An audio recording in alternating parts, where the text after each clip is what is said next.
Olá pessoal, bem-vindos a mais um podcast da Fuspress. Hoje teremos um Biblioteca Submersa especial abordando The Dream God, o livro que está atualmente na nossa campanha no Catarse da série Constelações, o livro inaugural, né?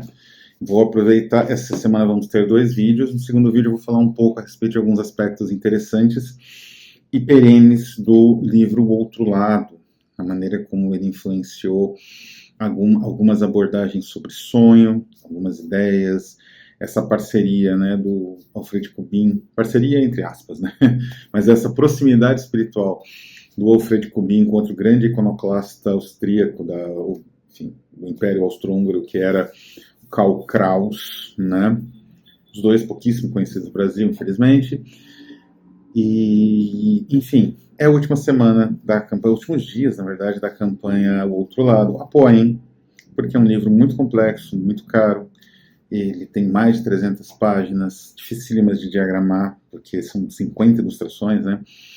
Então isso realmente complica bastante. Então é um livro, vai ser muito bonita, muito difícil, e não sei se a tiragem vai ser muito grande, né? E mesmo que seja o valor cheio, digamos assim, que não é o valor da campanha do Catarse, vai ter que ser muito maior do que o usual os livros da Rafos, que eu corto ali no limite, né, de pagar a impressão. Esse aqui não tem como, tem muito mais envolvido, né, tem mais profissionais, etc. Apoiem agora, aproveitem uma precificação um pouco mais baixa, um pouco mais, né, tranquila do livro, depois ele vai ficar muito caro e vai ser, digamos, não sei quantos exemplares extras faremos além daqueles dos apoiadores. Mas voltando então a The Dream God. Esse é um livro que foi relançado, ele originalmente, o título dele original, inclusive, é The Dream God, or A Singular Evolvement of Thought in Sleep. Né? The Dream God, o Deus Sonho, ou um desenvolvimento singular do pensamento durante o sono. Ele foi escrito por John Cunningham, que era um jornalista americano. Vou falar um pouco dessa figura, ou tentar falar, porque não tem muito o que falar. O livro foi relançado pela Black Letter Press em 2023. Eu vou deixar o link, provavelmente no comentário, que eu não sei como integra link ainda aqui nesses vídeos do YouTube, a respeito na verdade, com o link do vídeo que eu fiz sobre essas duas grandes editoras que, vamos dizer assim, estão agitando o mercado, né, atualmente, quer dizer, elas são editoras pequenas, né? Mas a qualidade, a questão também da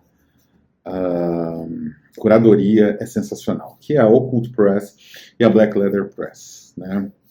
Eles estão relançando várias figuras importantíssimas do ocultismo e da literatura visionária no século XIX, várias linhas diferentes, né? Espiritualismo, cabalismo, Rosa Cruz, né? Aqui bastante obras visionárias, igual este livro aqui, que é uma obra pioneira a respeito dos efeitos da morfina, também eu vou falar disso.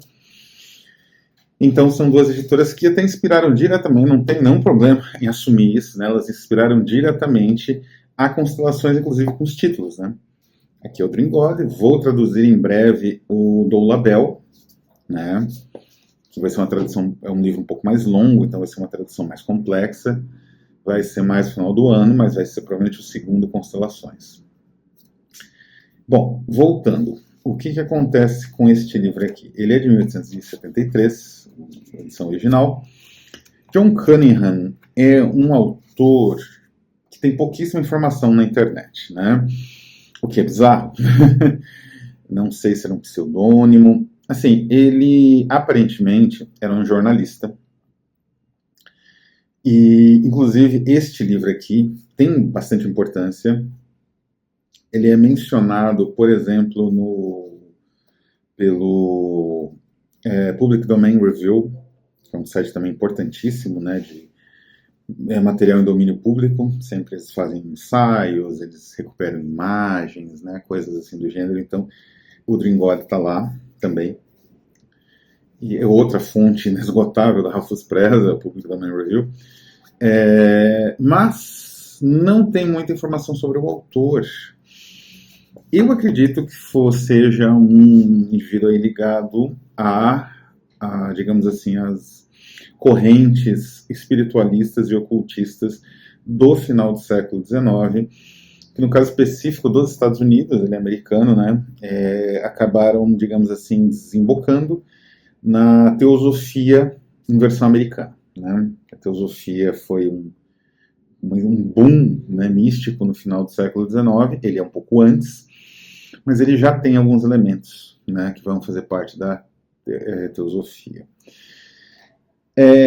O livro, estilisticamente, ele é muito engenhoso. Né? Esse é inclusive elogio que o tradutor dessa edição. Essa edição aqui até vale a pena, eu já comentei sobre ela antes. Né? Ela é toda ilustrada. Evidentemente, a gente não pôde conseguir ilustrações assim. Ela é ilustrada pelo... Deixa eu ver o nome do ilustrador. Marco Sabatani. Porque é impresso na Itália, né? Então tem isso. Então o livro, inclusive o Bruno Costa, que traduziu, ele chamou atenção para esse aspecto, ele é muito engenhoso, né? Porque ele tem essa ideia do indivíduo usar a morfina como um catalisador, da mesma forma como as tribos ancestrais, né, os grupos ancestrais, usavam qualquer outra substância estimuladora da consciência para os xamãs fazerem viagens extracorporais, que é mais ou menos o que ele faz aqui. Então existe esse elemento de que se conecta a uma tradição ancestral, mas esse elemento ancestral ele é contrabalanceado pela própria substância, que é a morfina, né? E por uma ideia estrutural da narrativa que é muito inteligente. O que o Cunningham faz é unir duas tendências narrativas que eram bastante populares durante a era vitoriana, porque elas estão relacionadas diretamente com o narrador, que vai, assim, ele se apresenta como um narrador confiável e vai aos poucos se tornando um narrador não muito confiável. Isso era um recurso muito usual na era vitoriana. Os narradores, eles eram confiáveis até certo ponto, mas daí eles começavam a se tornar não muito confiáveis, né? E para você criar esse efeito, né, uma das formas, quer dizer, duas formas possíveis, é o trabalho com o que narra, né, o próprio narrador. Em alguns casos, né, existe, por exemplo, o caso de uma narrativa, eu vou achar aqui o nome, eu tenho esse livro, mas o gato está me pedindo de ir no quarto, porque lá ele vai destruir algumas coisas, que é uma narrativa de Scheel, M.P. Scheel, né, que era eu traduzi, né, dele A Nuvem Púrpura, é um livro bem raro de se achar, a editora teve uma série de problemas e tal, e é um autor que eu leio, tem bastante coisa dele, né, um autor muito interessante, dos decadentes ingleses. Ele é um autor meio de transição entre uma era mais heróica do decadentismo inglês e mais esteticista, né, que é né, com a questão estética, né, que é a era do Wilde, para uma era mais popular, digamos assim, que seria dominada ali pelo Machen no início do século XX, né, não o Machen do final do século XIX. E no livro The Pale Ape and Other Poses, que eu tenho da edição da Tartarus Press, existe um conto que se chama Cummings King Monk. Esse Cummings é uma espécie de gangster, um conto bem interessante, embora muita gente não tenha muita paciência com esse conto, já vi muitas críticas, acho que muita gente também não entende muito, mas é um conto estruturado, e é aí que vem a ideia interessante, a estrutura dele é quase de um diálogo platônico. Isso até o próprio Brian Stableford, que faz a introdução, comenta. É um tipo de diálogo platônico subvertido, não é? Então você tem como se fosse o Cummings, é como se fosse o Sócrates, conversando com alguém que traz aquelas dúvidas ou aquelas visões um pouco do senso comum, e é através da maêutica, né? O Cummings, a maêutica das ruas, digamos assim, o Cummings vai demolindo algumas dessas ideias. Essa estrutura é uma estrutura interessante que existe um pouco no Dream God, de uma outra forma, mas existe um pouco de estrutura dialogada, sim. de narrativa na base de diálogo, sim, né? Como eu falei, era um pouco forte isso na era vitoriana. E o outro elemento que ele vai trabalhar bastante é um elemento também ligado ao narrador, que é o narrador que conta a sua própria experiência. Até o momento que essa experiência começa a se tornar tão turva que você já não sabe bem se o narrador viveu realmente aquilo, se é imaginário, né? E isso vai acontecer também aqui no Dream God. Então, o Cunningham, ele é muito astuto, porque ele vai realmente trabalhar dois caminhos, aparentemente, que podem ser próximos, mas em teoria não são tão próximos assim.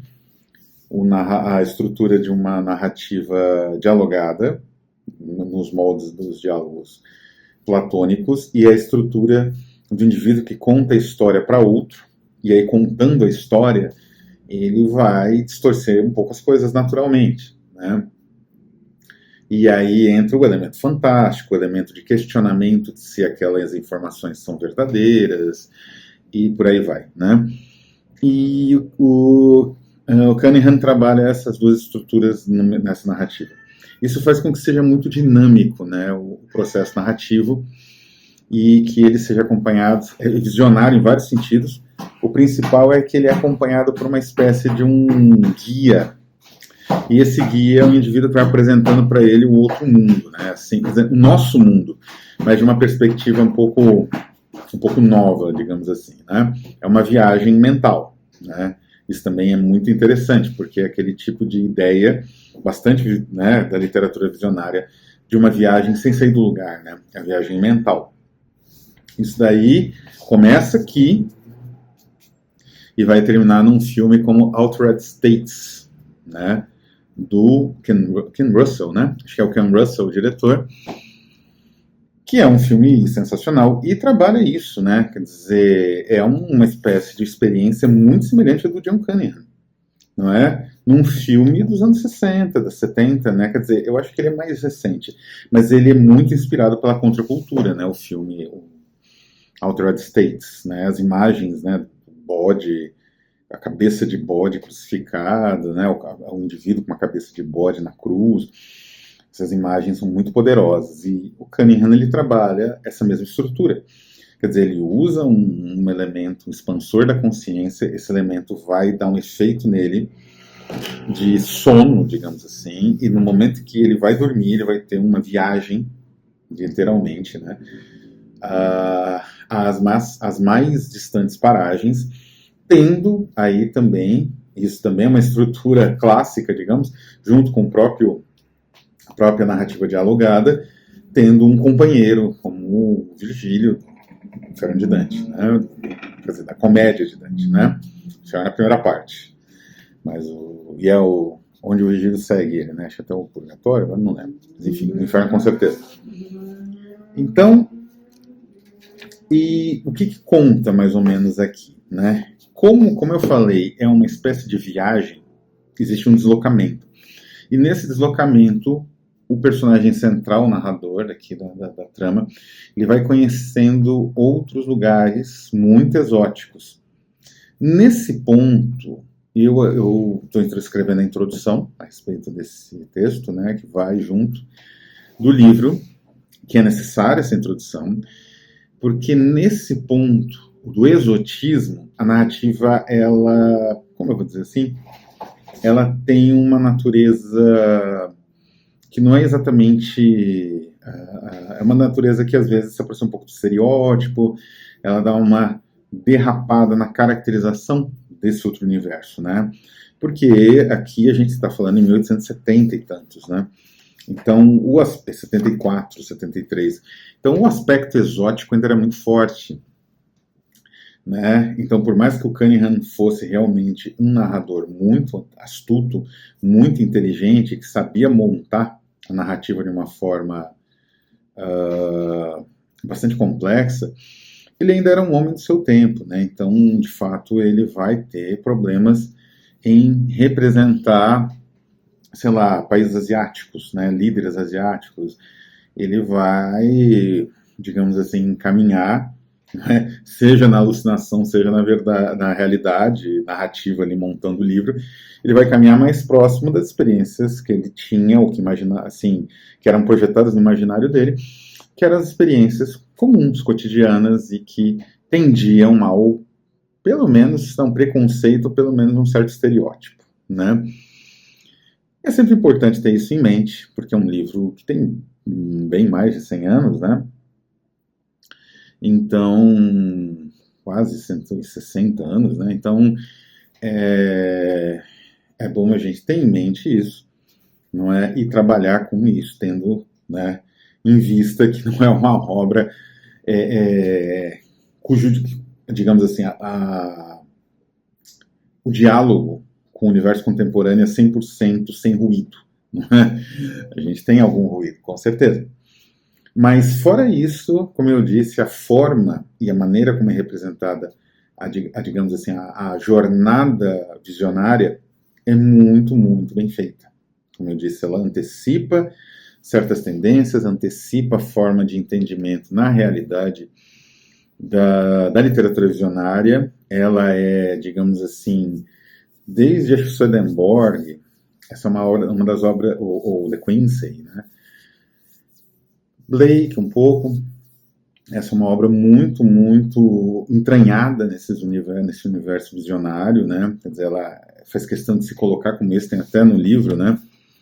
Existe essa advertência aos amigos, né? O próprio John Cunningham, que ele escreveu no verão de 1872, blá, blá, blá. Ou seja, tem uma espécie de pré-texto, fazendo com que o texto seja realmente encarado como uma experiência mística, uma experiência de viagem espiritual, né? Então, por conta de tudo isso, é um livro muito, muito incomum, muito, muito instigante. Não é que foge dos cânones tradicionais, né? É literatura, mas não é uma literatura classificada, não é numa gaveta de um gênero ou de uma forma definida. É uma literatura muito mais livre nesse sentido. Como acontece, aliás, com o material da Constelações, vai abordar formas literárias nesse sentido que flutuam mais livres, né?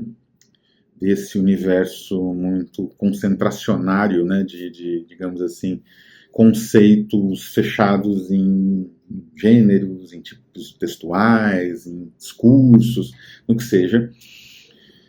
E um terceiro aspecto muito importante aqui dessa obra, né, é digamos assim, a perspectiva, né, que ele apresenta de uma outra realidade, né, digamos assim, que a própria a realidade percebida pelos sentidos podia ser radicalmente, ou percebida durante o sono, durante o período de sono, do sonhar e tal, poderia ser radicalmente alterada pelo uso de alguma substância designada para isso, né, desenhada, projetada para isso, não é?